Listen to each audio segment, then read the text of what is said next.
Halo teman-teman semua, gimana kabarnya hari ini? Semoga kalian semua selalu dalam kondisi yang sehat dan hati yang bahagia. Amin amin ya robbal alamin.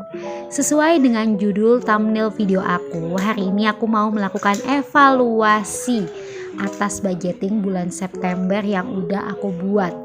Biasanya aku tuh melakukan evaluasi tuh di minggu kedua atau ketiga ya memang. Nah tapi karena aku lihat nih anggaran aku ya ampun udah banyak yang lebih dari 100%, bahaya ya. Jadi aku langsung gercep ngelakuin evaluasi supaya aku tahu kira-kira nih sampai akhir bulan masih aman gak nih uangku nih.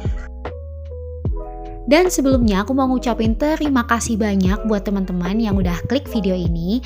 Semoga kalian suka sama video ini. Kalau kalian suka jangan lupa like dan komen ya. Dan kalau kalian penasaran sama konten-konten selanjutnya, kalian bisa klik tombol subscribe. Terima kasih.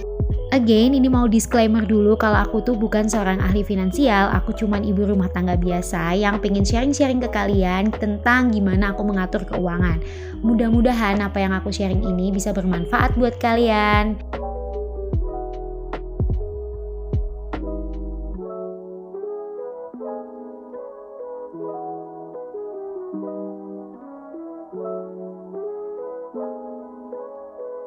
Oke, untuk evaluasinya itu sebenarnya gampang ya. Jadi aku pertama-tama bikin tabel dulu 4 kolom.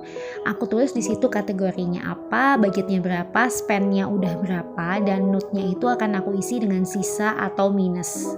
Misalnya nih untuk kategori SPP budgetnya 60.000, aku udah spend 60.000 jadi sisanya 0 kayak gitu.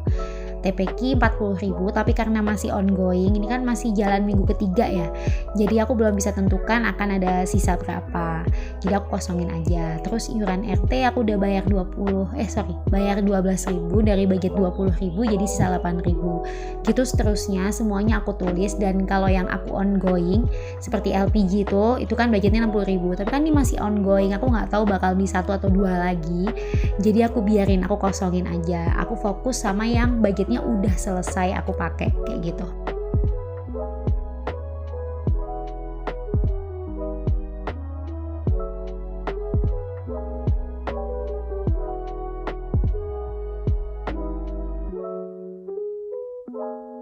Nah ini contohnya, jadi misalnya nih di belanja minggu kedua aku tuh budgetnya 150.000 tapi aku spend 159.500, jadi aku tulis di note-nya minus 9.500 kayak gitu. Again seperti yang sebelum-sebelumnya, untuk belanja minggu ketiga dan keempat aku nggak bisa isi karena masih ongoing. Lanjut ke jajan anak. Ini adalah salah satu pos yang paling krusial. Jadi budget aku 150.000 tapi sampai akhir minggu kedua ini aku sudah habis 161.000, which is aku minus 11.000. Makanya aku tulis. Padahal dia masih ongoing kan ya, masih 2 minggu lagi harusnya. Jadi akan aku lakukan sesuatu supaya tetap aman sampai akhir bulan kayak gitu. Next ada pos pegangan. Ini aku minus paling besar dalam sejarah, minus 83.000. Jadi aku langsung cek itu buat apa aja nih. Itu aku ceknya di aplikasi aku di bagian laporan periodik. Oh ternyata aku habisnya buat obat, ya wajar lah ya, obat. Terus transportasi aku naik Grab atau Gojek kayak gitu. Terus aku buat beli ATK. Jadi menurut aku masih penting, so oke.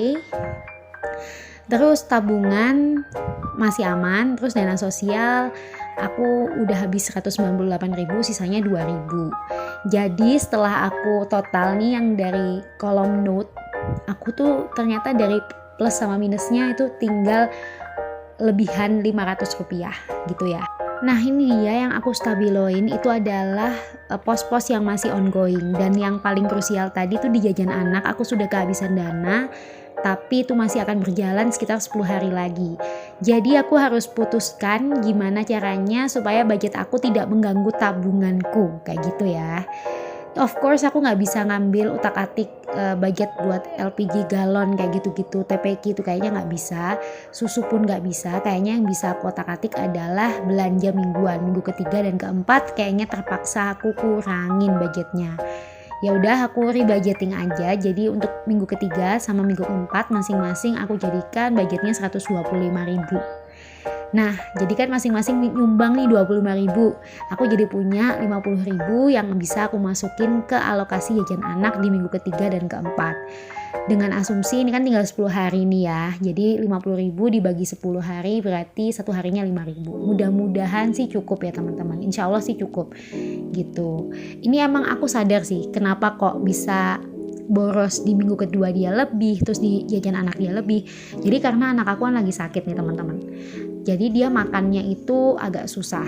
Aku jadi kayak beliin snack-snack yang padat kalori gitu loh, supaya berat badannya nggak terjun bebas. Jadi emang kalau misalnya udah kena anak sakit, budgeting kita tuh otomatis akan sedikit berantakan. Tapi nggak masalah karena insya Allah ya akan ada solusinya gitu. Jadi hal-hal kayak gini tuh, evaluasi semacam ini, rebudgeting itu udah sering aku lakukan dari dulu. Tujuannya adalah aku pengen memastikan financial goalsku setiap bulannya tuh tercapai. Yaitu aku gak pengen sampai ngambil tabungan misalnya. Dan aku juga gak mau ngutang terutama ya. Tapi kalau misalnya pun harus ngambil tabungan ya it's okay, berarti memang kita saat ini lagi butuh.